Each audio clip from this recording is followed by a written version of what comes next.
Oh, hi, sorry about that. Hi, everyone. Welcome to City Harvest, the next decade. I'm so excited to be here presenting this documentary. My name is Anula Shetty, and I'm a co-director of Termite TV Collective. Termite TV is a Philadelphia-based artist-run collective. We make experimental and activist media in collaboration with communities. And I'm here today to present one of Termite TV's newest works, City Harvest, the Next Decade. And I want to introduce the filmmakers and the people behind the scenes. So I'd like to start with Deborah Rudman, who is the director. Deborah is a filmmaker and the program director, the TV program manager at PhillyCam.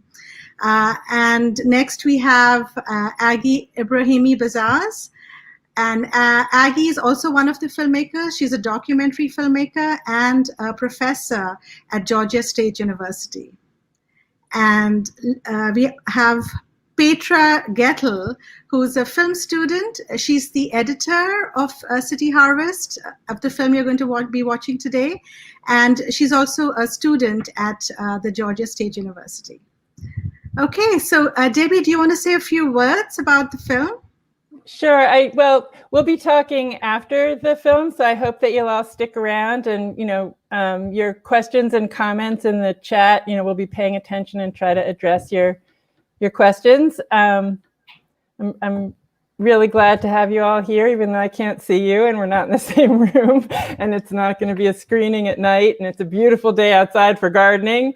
But maybe you have your computer outside. I don't know. Maybe more people could attend because it's not in person. And here we all are, this great team of people who worked on this project, being able to be here together because we're online. So I just want to thank Roland Boyden for being behind the scenes, making this all happen right now. And we'll talk after the show. Okay, and I just wanted to say that we'll be having a Q&A after the screening. So if people have questions and comments, it'll be great to, if you could post them in the chat so that we could talk about it. So I'd invite you to stay for the Q&A after.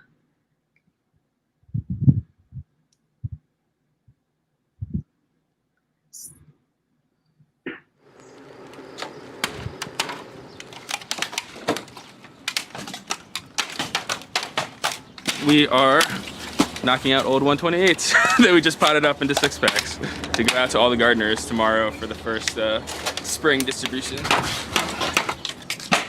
I mean, you can wake up in the morning and thinking about the pressures of the world, the bills and the homes and the mortgages. And when you get out here and you get to working and, connecting with, nature, I mean, it's very therapeutic.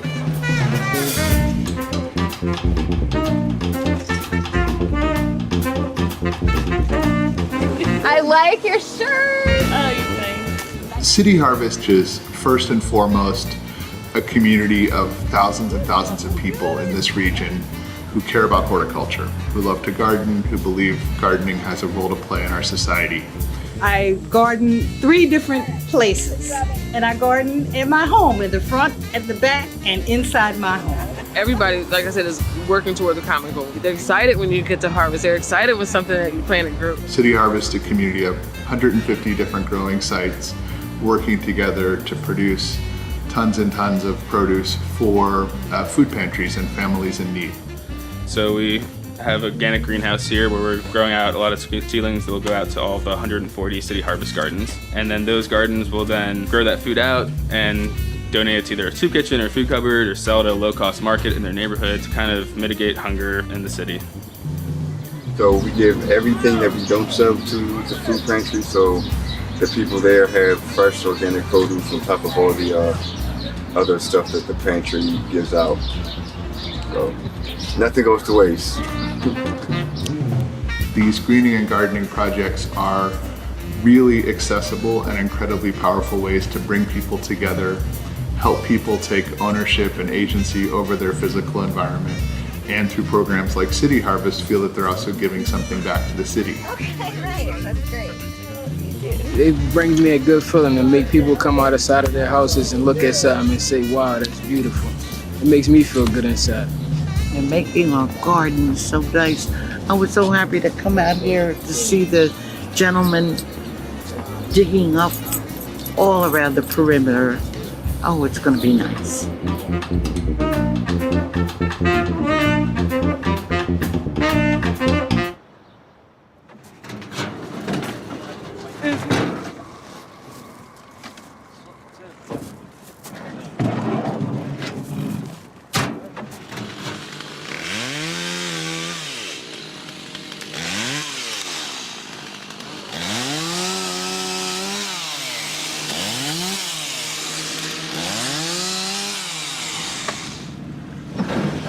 Coming up? You want to ride with us?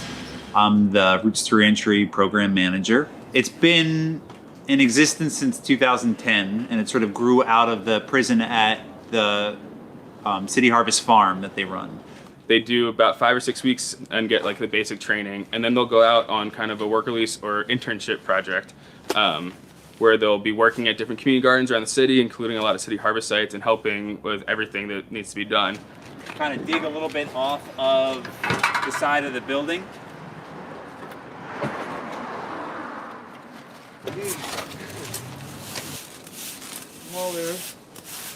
I'm Troy Johnson. I gained where I am today through Roots to Reentry. They actually had said I was a good candidate for the program, so we was the pioneers of it. So I had just jumped to it. You know, I was getting bored. You know, and I figured the only way I was going to change my surroundings and change who I am is by taking advantage of this program. You know, we had learned plant identification, planting skills, tool safety, how to use tools and stuff like this.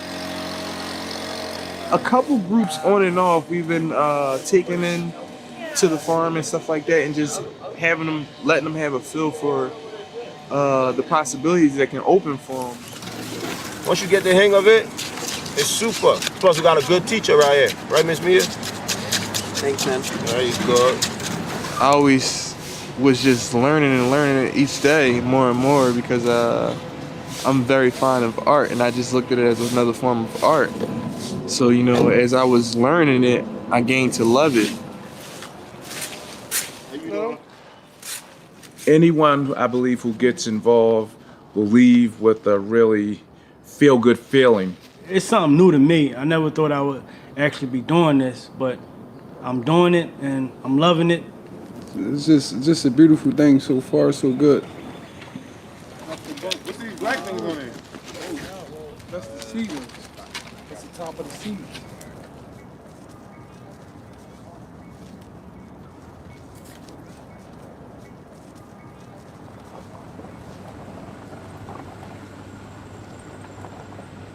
Part of the kind of Green Research Center model with this PHS City Harvest is that we have partners at every greenhouse site, and that allows us to, with a smaller staff, produce a lot more seedlings, because these partners are integral to maintaining the greenhouses, to watering, to taking care of the seedlings. So it's really important that we find a good, strong partner at each site.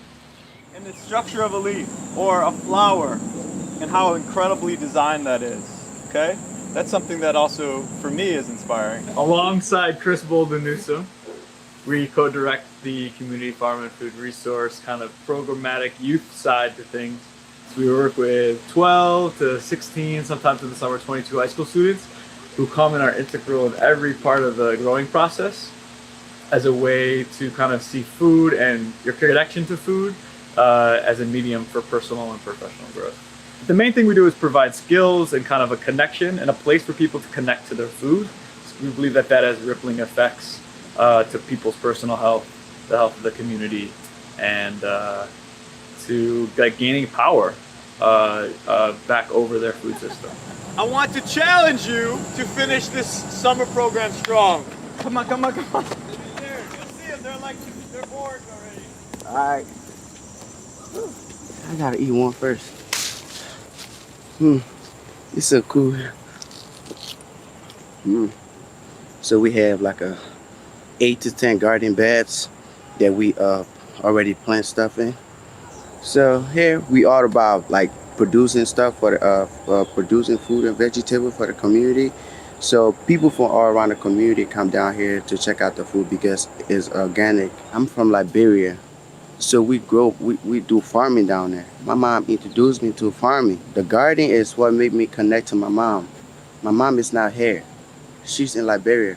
Anytime I work in, I just had that feeling that my mom is with me. Yeah, so we will harvest the peaches and then take them to like the community market right up there on 64th. We got people that come down here to buy organic stuff because our product is really important to them. If John Bertram was around today, I believe he'd be growing food for people in need, just like we are at this farm. Really engaging people in getting to know where their food comes from. I think that's at the heart of what the farm is doing in a wonderful way in South Philadelphia. According to the CDC, it's really important for people to have access to 5 servings of fruits and vegetables a day in order to prevent chronic dietary related diseases, things like diabetes and heart disease. In order for people to access 5 servings of fruits and vegetables a day, they need to actually be able to get the vegetables. They have to have physical access. They also have to have cultural access. They need to have access to culturally relevant foods that they can cook with. Everybody grab a pair of work gloves over there.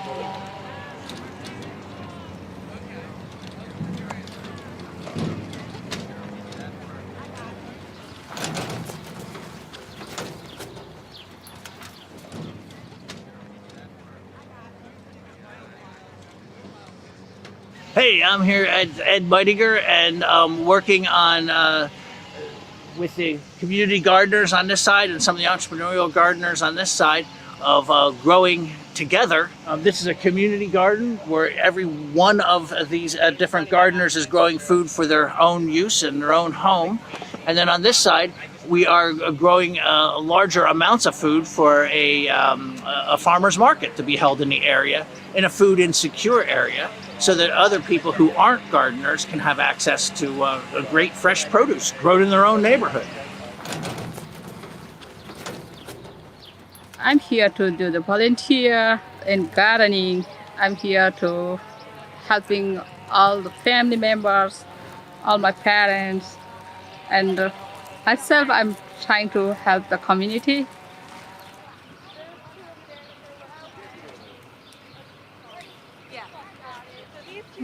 We have a farmer market in the National Service Center. For that, we harvest some vegetables. Everything is eating very sour, is a little bit eating. These are eggplant from Africa that Meritus had a friend in New Hampshire who saved seed, who was also resettled to the United States. And so when we were on a field trip to visit farms in New Hampshire last fall, he got the seed and we saved it. And we grew it out this year in the greenhouse and then planted it out, and it is now selling at the NSC Farmers Market. NSC stands for Nationality Service Center. So that's the resettlement agency that has resettled Meritus, Mon, and Drogheda. Many, many refugees are getting services in their office every week, and so that's why the Farmers Market is there.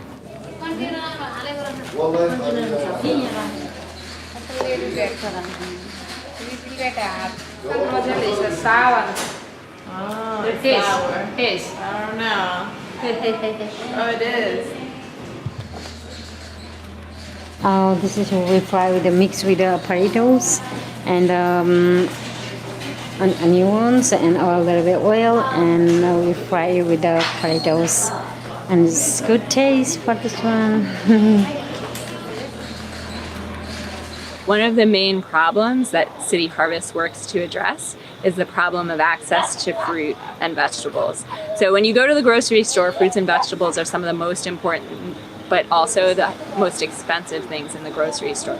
And so City Harvest has the 3 strategies for people to access produce. And 2 of those strategies don't involve any monetary exchange. So people are donating food or they're growing food for themselves.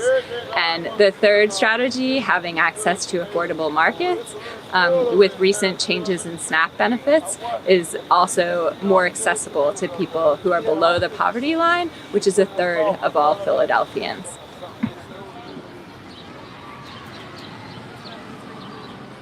East Park Revitalization Alliance. They do a lot of community work here, but we mainly focus around bringing affordable nutritional produce to this area of Strawberry Mansion.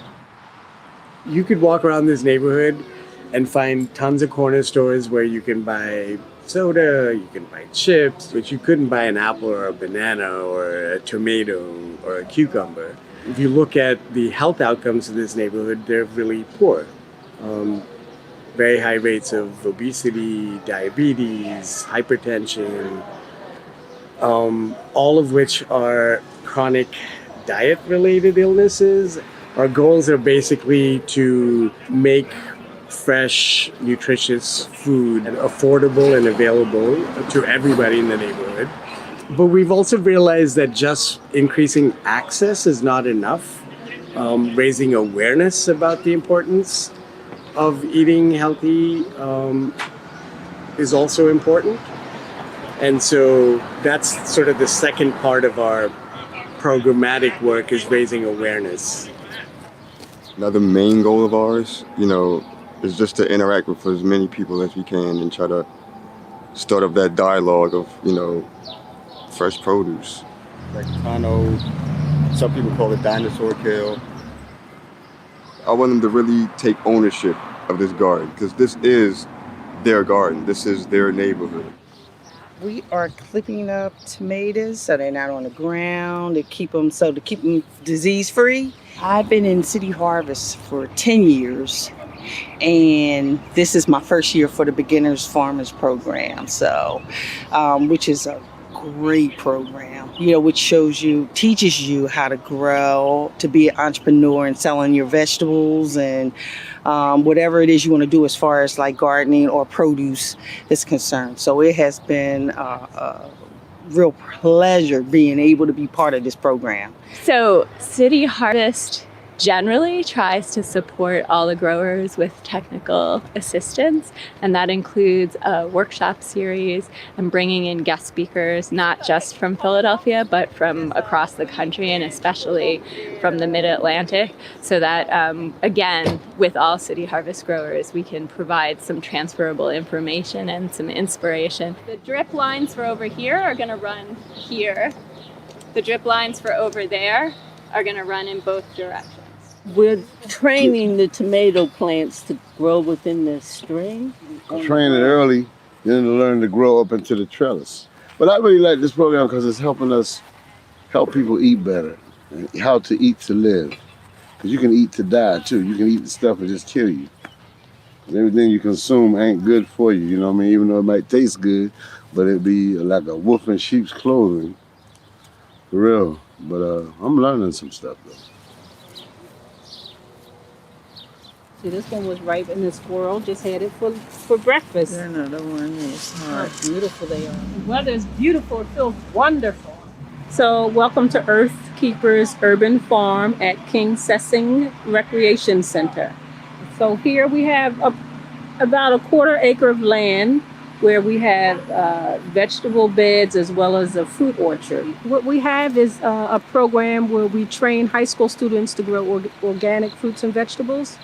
So this sign actually tells us when to plant the crop, what was a good companion for the particular crop, when, what season is the best time to plant it.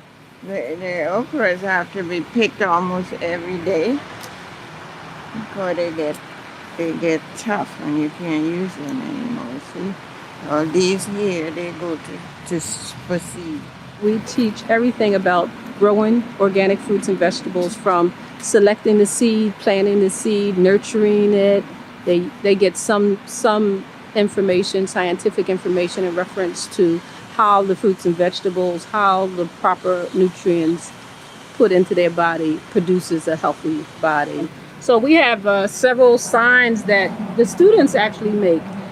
So they have to do research on what the crop is, and then the nutritional value of the crop.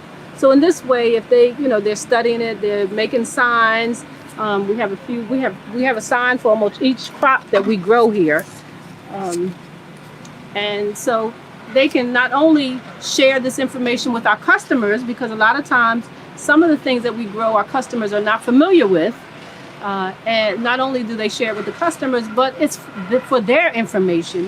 You know what I mean? They understand that if I eat the peppers, it's a good source of vitamin C and vitamin K, or the tomatoes helps to lower the blood pressure, and it's a good source of fiber. So all this information is researched by our students, and the signs are made by them. It's really empowering because they're like, I did this, I grew food.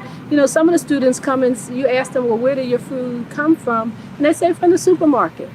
They really are not in touch with how the land produces the food. So this is important for all students. I don't care where they come from.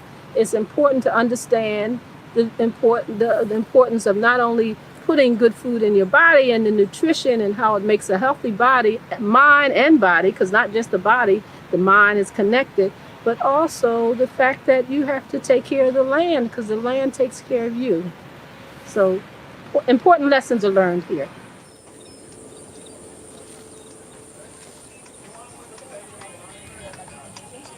We are about to enter the field where we do most of the field work, most of the farming happen.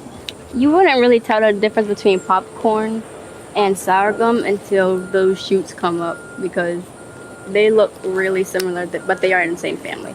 I did not expect to find an urban organic farm in the middle of Southwest Philadelphia. So when I first heard about it, I was like, what? I was like, there's no way there's a farm here. But there's a farm here, and so far it's been a great experience for me. Now to these colorful, beautiful plants. I'm gonna step over.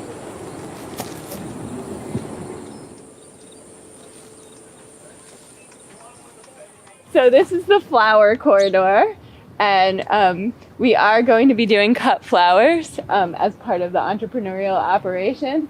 But part of the reason for having the cut flowers along the street is to make the neighborhood happy, so that they get to share in the beauty of the garden.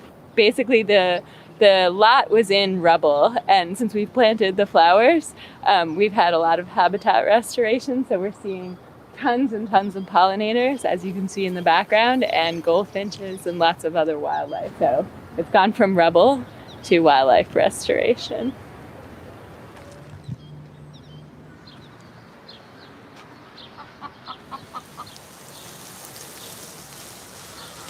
This lot was just crazy and overgrown and full of trash and whatnot. So we started clearing this. And then in 2009, that's when we got involved with Growers Alliance. I love the summertime in this neighborhood because it's so green. Yeah. And like with more people like farming and having their own gardens, it just makes it more beautiful. It smells good too. Yeah.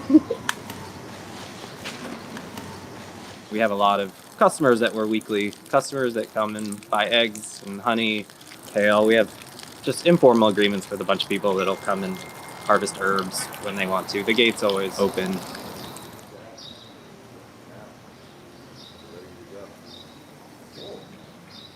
My name is Stephen White, and I have been a part of the Spring Gardens, plural, for the total of its life from its inception in 1994.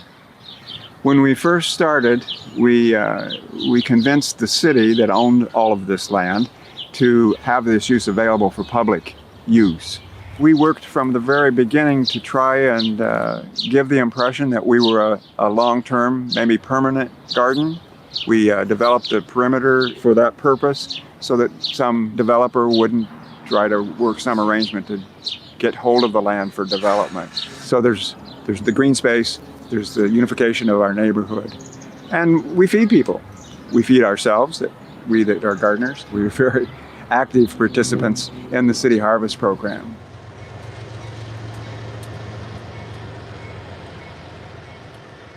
There are so many different civic organizations, rec centers, libraries, churches, senior centers, and other organizations in the city that are part of the City Harvest Network.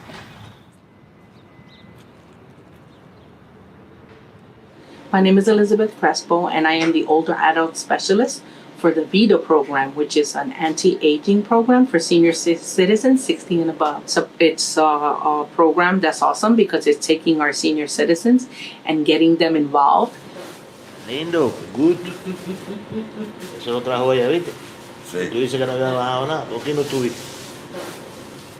Right now we have 3 main volunteers that work in the garden, and they are, all 3 are local community members who come from their respective neighborhoods and work in the garden from anywhere from 6:45 in the morning until about 8:30 we wrap up. They come Monday through Friday, grow the produce, and then manage, distribution and things like that. We do a lot of health and wellness workshops for the community as well as for the schools. We have a partnership with our school, and we did a lot of work with the kids in gardening, and so it's just always historically been a part of the health education program.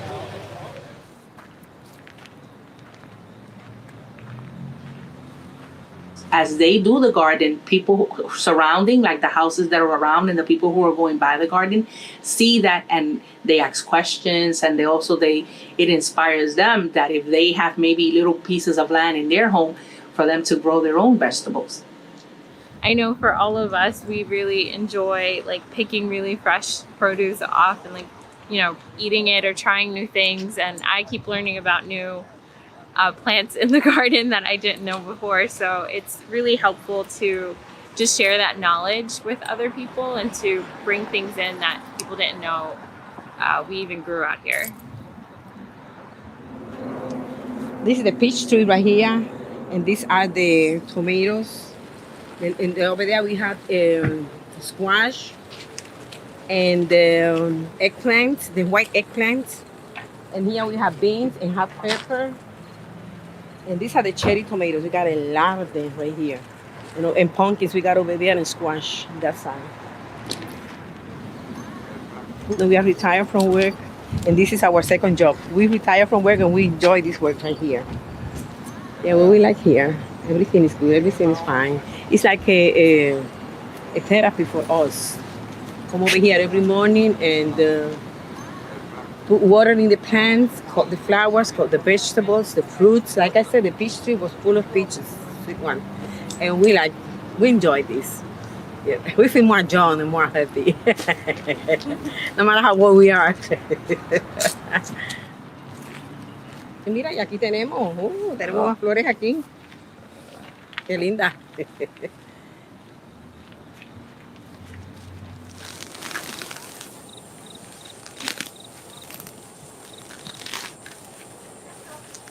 So we're weeding between the peppers so the peppers can grow nicely. What do the weeds do to the peppers that make them? What are they taking away from them? Water. The energy and the water. So we're just weeding to let them grow and get some air. Have more nutrients between them two.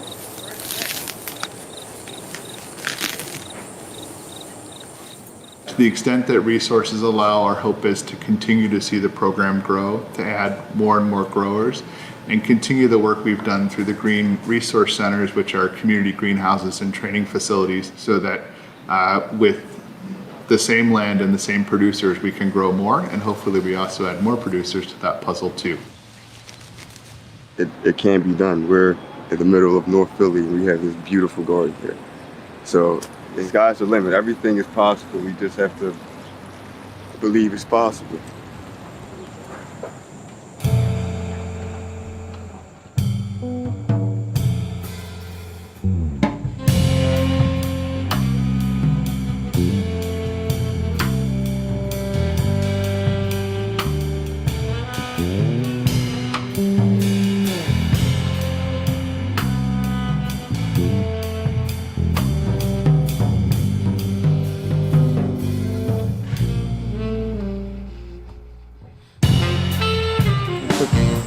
cabbage up here, collards here,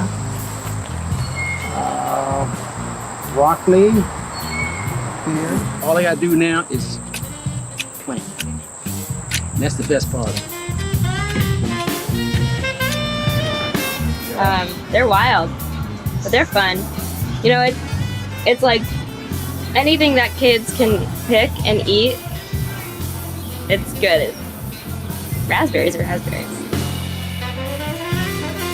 I talk to them because I appreciate them and I appreciate nature and what it does for me and my body.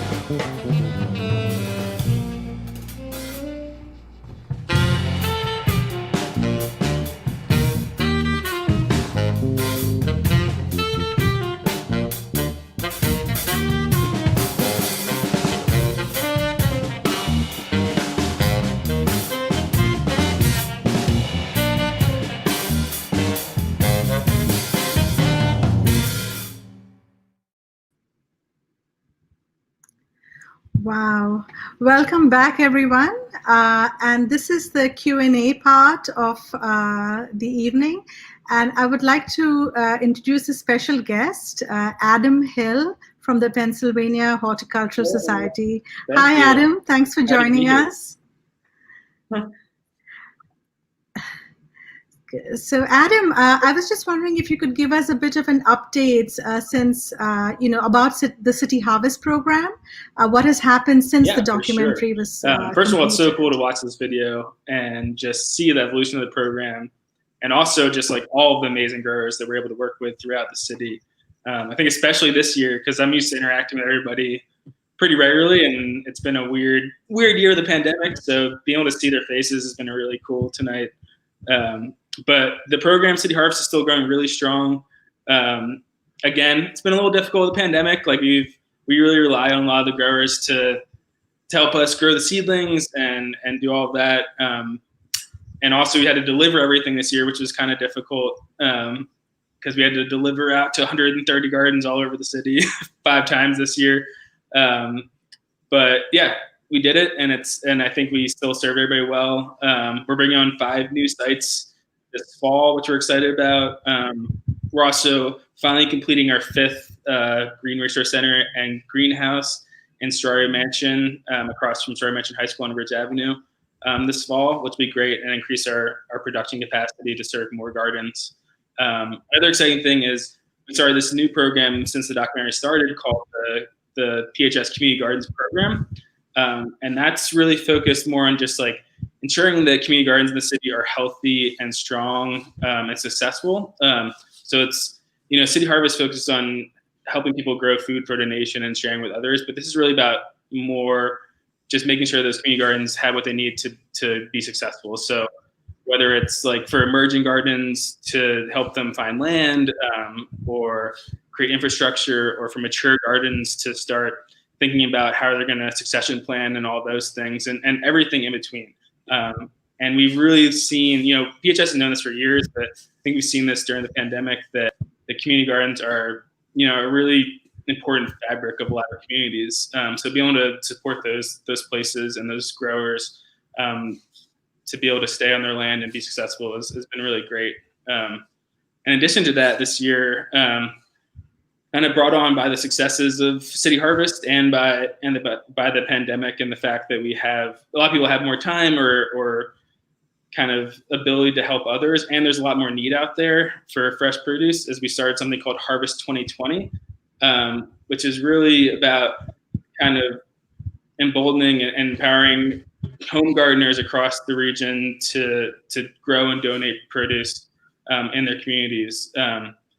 So I think there's been almost 8,000 different individuals that have been working to donate over 12,000 pounds of produce. And I think that will uptick even more. and it's really easy to get involved. I mean, everybody should do this, so you shouldn't be scared off if you haven't grown vegetables before. But if you want to learn more, there's resources about growing, about donating, and where you can donate online at phsonline.org/harvest2020. And you know, in addition to just like giving those resources to different home gardeners, we've also partnered with Sankofa Farm at Bartram's Garden to help install, I think, 30 or some odd home garden beds in Southwest Philadelphia, where they're able to grow and kind of create more self-reliance on their own food system. And in addition to that, we've also just last Friday, I think it was, PHS, along with the Nicetown Tioga CDC, delivered 35 home gardening kits to folks in Nicetown Tioga, so they can start growing their own vegetables at home as well. So a lot of good stuff going on. Great, thank you so much. Yeah, it's really inspiring to hear, you know, all the different plans and what's happening. Thank you. We're excited about the future. It's good. Okay, so now that was just amazing. It was so refreshing and so joyous, and especially now I feel at, you know, in this time of pandemic, just watching people coming together and, you know, growing food and all. It was just amazing to watch that. So my next question is for Debbie Radman. I was just wondering if you could tell us a little bit about your, you know, your inspiration because you've been involved with City Harvest for a while, for many years, and if you could just tell us a little bit about your journey, your journey in documenting this project over the years. Yeah, thanks, Anula, for your participation in creating the first documentary that I made in 2006. When the City Harvest program was starting, I was just learning how to garden in my community garden. And these great neighbors that were like, I was just learning from them. And they said, oh, we heard they were going to be, you know, rebuilding this greenhouse up at the prison. And so I decided, you know, I wanted to learn through documenting this program, you know, how to grow vegetables, because I wanted to take better care of my own health. And yeah, so actually starting to make the first documentary is what started me on the journey to being a, you know, dedicated participant of the City Harvest program all these years later. We, you know, needed to actually secure some land to continue with the program. In 2015, we lost our garden that was built on, that we've been growing food for City Harvest with our neighbors, and we're really heartbroken. So it was actually at the same time that we were building out this new garden that I decided we needed a second update documentary, because there were just so many changes and developments, and the way that the program is growing and spreading. I mean, just from what you were talking about, Adam, about you're like all over the city, you know, just, you know, it was so much fun exploring all the different gardens all over the city. And I learned so much from all the other gardeners. And it was really just a joy to record on video too, because it's just beautiful. I mean, it's a lot of hard work, and, you know, it can get pretty dirty. So it doesn't really go that great with trying to do the work and document it at the same time. But I couldn't have finished it without Petra and Aggie and Termite TV. Like, I was there, we were starting this new garden, and I'm trying to, you know, a couple of years are going by, and I've got everything, all the footage organized. And you know, something that was holding me up was like, I knew where that cherry tree was when you saw the shot, right? And it was really hard for me to put it together, not like with the garden that it actually belonged to. I'm thinking like, that gardener's gonna know that cherry tree's not on my garden. You know? But you know, that I just had to let go of that, and I couldn't have put this together without like the vision of well, and the collaboration of Termite TV. So I don't know if there's Yeah. So, speaking of collaboration, I wanted to, put the next question to Aggie Bazaz. So, Aggie, if you can talk a little bit about this process of collaboration and, how you collaborated on this documentary. Yes, thank you. Really exciting to be here, and want to thank Debbie for inviting us into this process. So I used to live in my beloved Philadelphia. Last night, in fact, I had a dream in which I was still living in Philadelphia, and I was crying because I am not in Philadelphia anymore.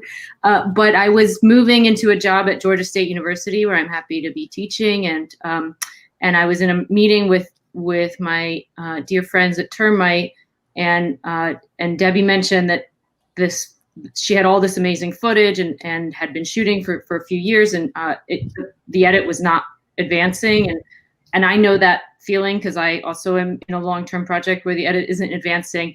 And I also, as a teacher, love to bring real-world experiences to my students.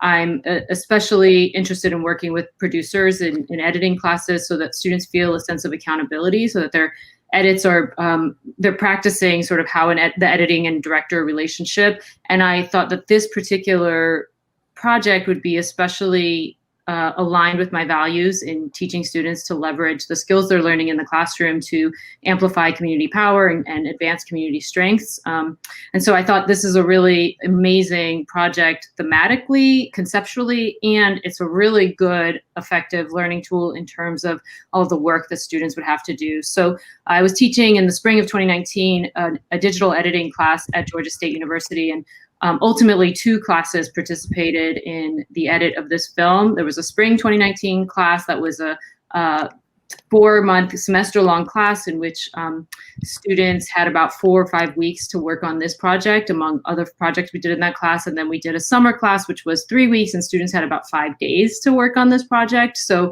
they had a little bit less time, which meant that the spring 2019 students were really the first front lines of working with this material. Debbie gave us a hard drive. It was about 50 hours of material, which had been organized into really strong folders. And then students had to start to, they really operated as assistant editors. They looked at the material, they logged and organized it. We used Airtable to log every single clip. And then students cut scenes from that material. And to cut the scenes, we had to talk a lot about the themes of the material, like what is really, what is the piece trying, what are these gardens teach us, and what can be teachable to communities outside of Philadelphia. And so those were some of the richest conversations, I thought. And so students cut scenes from that, and Debbie gave feedback, and then the students implemented the feedback, and then we had to move on from that project. And in the summer, the 3-week course, the next round of students helped us to think through how those scenes could be structured together into a finite documentary short. We knew we wanted to aim for something around 20 to 30 minutes, and that was in conversation with Debbie, the length. And throughout the whole process, we were in conversation with Debbie. And so the summer students took those scenes that had been cut, and they really helped to develop a first draft of a paper edit. But then that paper edit needed to be implemented, and we needed someone to help us with that work. And I remember Petra Gettel, it was in my spring 2019 class. So she was one of the editors, one of the assistant editors from that first session, and was really incredible, just super talented as an editor from the outset. And she was the editor of the Earth's Keeper scene in spring 2019. And I remember there was just so few notes for that scene. I mean, she had just organized it so well, structured it so well. I remember one time I showed it to the classes, we were sort of read the script of the scene that Petra had cut as like a really well-written series of paragraphs. So I was really impressed with her work, and her peers in that class were really impressed with her work too. In the end of the semester, Petra had been voted by her peers most likely to work as a professional editor. And she had expressed, when we had to stop working on this project on City Harvest and move on to other projects, I had asked the class, like, are you all cool with that? Are you disappointed? And Petra, who is normally really quiet in class, actually spoke out loud and said she was disappointed. And so that kind of stuck with me. And when we were looking for an editor, that was just like, she was immediately came to mind and was luckily available, and Termite TV luckily was able to support her as an editor. So Petra and I worked together that summer with Debbie remotely to advance the edit and sort of build out the paper edit that the summer 2019 students had structured. And so all of the scenes that you see in the film, or most of the scenes that you see in the film, were cut by those spring 2019 students. And then Petra sort of helped tweak those cuts so that they would work together in sequence, and that there would be like, we'd be able to move through from one scene to the next. So that was my experience teaching the course. And I wonder if Petra, you wanted to speak a little bit from your experience being in the course and being the editor. Yeah, I think you did a great job explaining pretty much the main structure of how it worked. And I felt a lot of connection to the material, like you mentioned. I was really disappointed when we had to stop for the semester. And I did do the Earth Keeper's garden edit first. I remember watching that footage when we first got access to it, and I just felt an instant connection with it.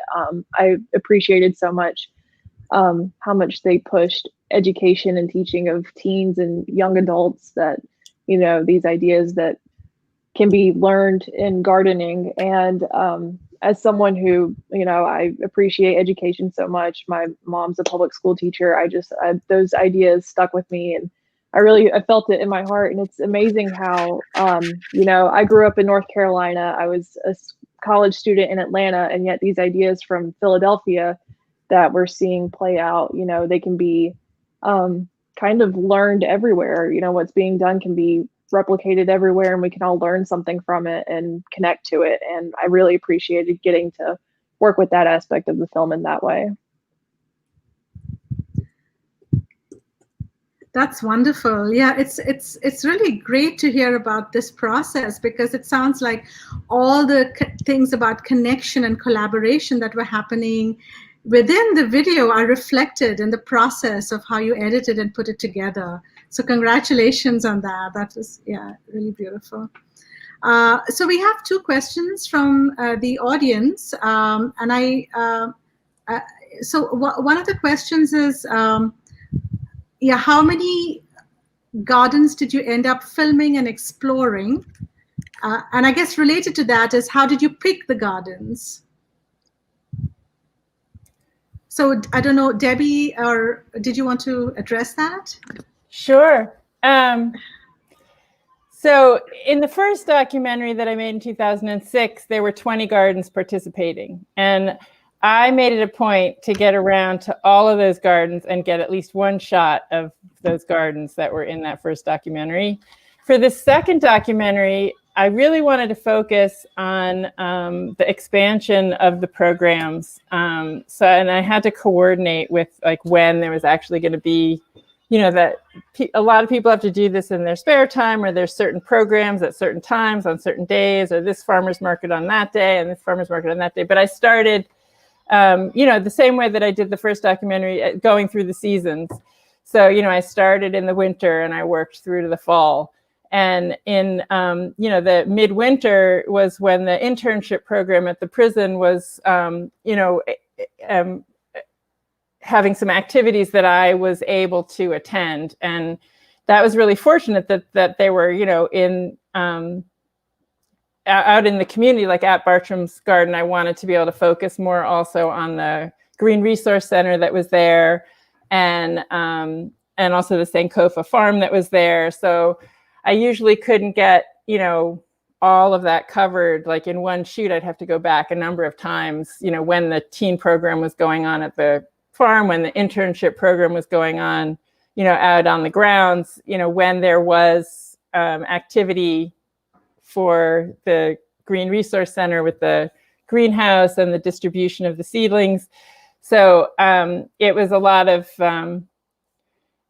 all my material was kind of organized by date and place and program, because you could, there was a couple of days where I was having to follow, you know, like the farmer training program in the Southwest Philly garden.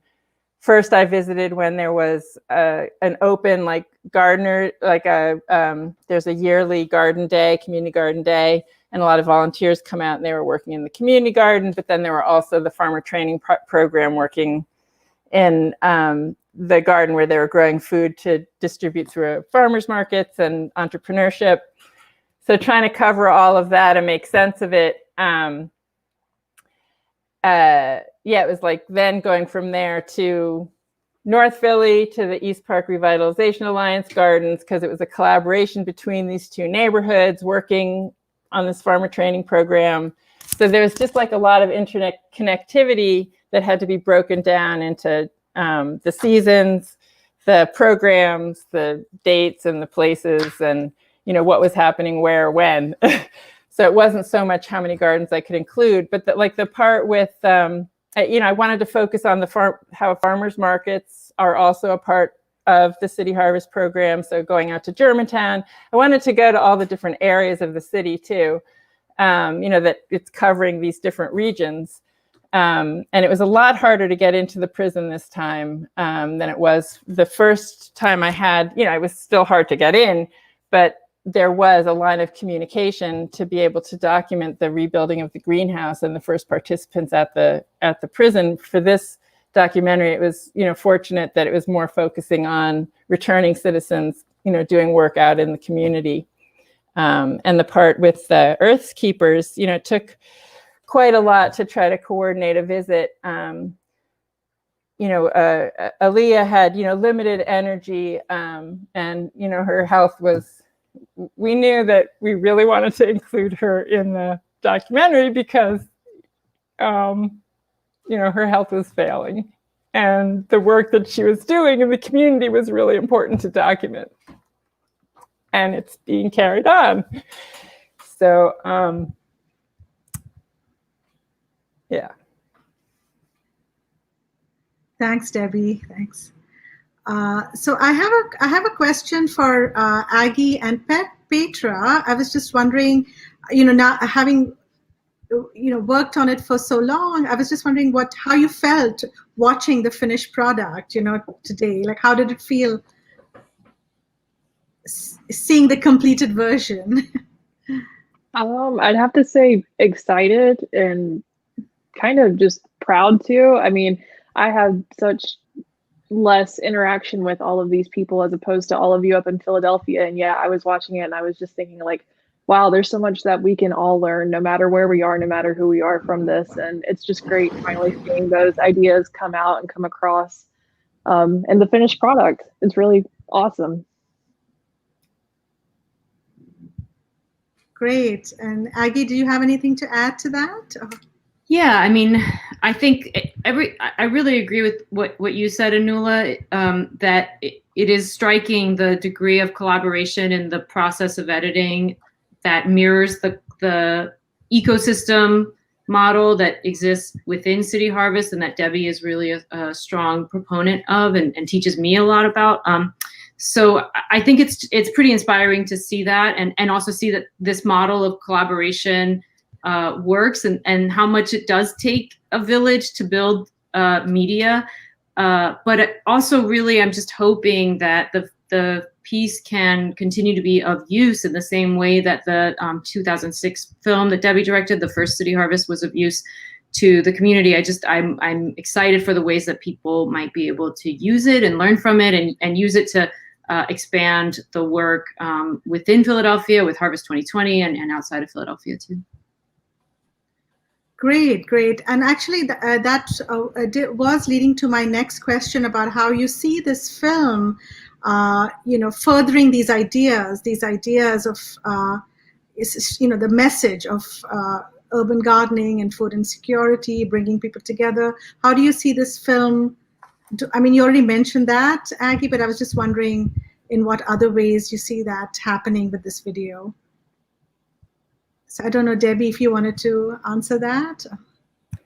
I'm sorry, what was the question? Furthering Yeah, how do you see this video? How do you see this video being used to further the conversation about urban gardening and food insecurity and interesting. Yeah, I feel like this documentary is a part of the conversation that's been ongoing.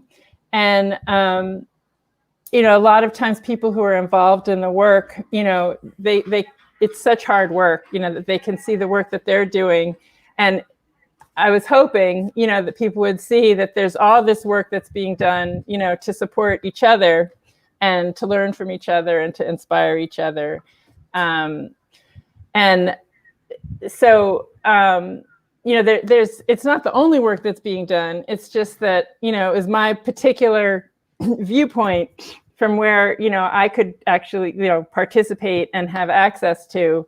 There's so many other documentaries that need to be made, about the prison industrial complex and, about, land issues and about, and there is, a Philadelphia urban agricultural plan, that's right now in the works. And please, check out Growing from the Root and Grounded in Philly. And there's a lot of resources, available out there for people who have, maybe people want to grow, maybe people want to support farmers markets, maybe people, want to help influence policy, maybe people just want to be more aware so that they can share information, maybe people are educators. So yeah, there's all kinds of ways to get involved. And yeah, in terms of using this as a tool for, sharing that kind of, catalyst, inspiration. We definitely have a couple of screenings coming up. And one will be in person, but masked and with 6 feet apart outdoors at a garden at the end of summer. So that's happening at the Open Kitchen Sculpture Garden on September 20th. And I'd like to show it together with both documentaries together, about an hour and 10-minute program. And then also showing it on PhillyCam, public access TV. That'll be throughout October, and the dates and times for that will be announced and shared. And then, yes, this documentary is available to share. And the first documentary is up on archive.org. And this one will also be up on archive.org for free download, free screening. It is a Creative Commons, share alike with attribution, non-commercial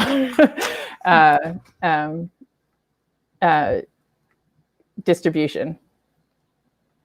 That's great. And that's perfect, because someone, the one question we just got asked from the audience was about how people can watch this documentary in the future. So that was wonderful that you just told us exactly how that was going to happen. And I guess it's also going to be on PhillyCam, right? That's throughout October. Watch it. Okay. Great. And that's on cable in Philly, but it's also on the web. There's a web channel at phillycam.org. It can be watched from anywhere through the web channel at the time that it's on the dates that it's on.